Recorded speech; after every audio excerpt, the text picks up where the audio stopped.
What are your current thoughts on China and whether the communist leaders will allow businesses with strong leadership to flourish in decades to come?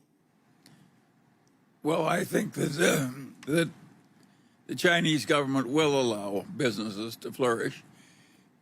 It was one of the most remarkable things that ever happened in the history of the world when a bunch of committed communists just looked at the prosperity of places like Singapore and said, the hell with this, we're not going to stay here in poverty. We're going to copy what works. And they changed communism. They just accepted Adam Smith and added it to their communism. And said, now we have communism with Chinese characteristics, which is China with a free market with a bunch of billionaires and so forth.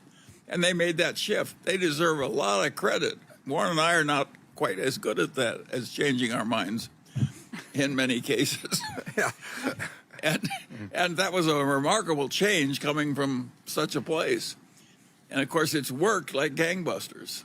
It had this enormous growth in the average income of the average Chinese. They've lifted 800 million people out of poverty fast. And there was never anything like it in the history of the world. So my hat is off to the Chinese. And I think they will continue to allow people to make money. They've learned it works. The Chinese, I love what the guy said in the first place. I don't care whether the cat is black and white as long as it catches mice.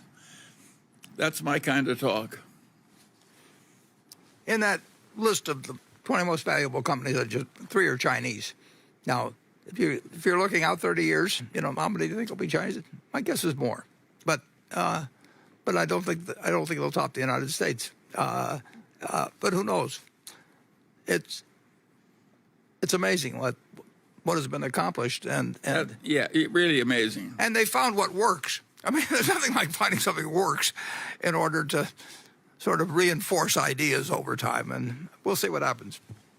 But I would bet there will be more than 3, but I will bet the United States has more than China has, too.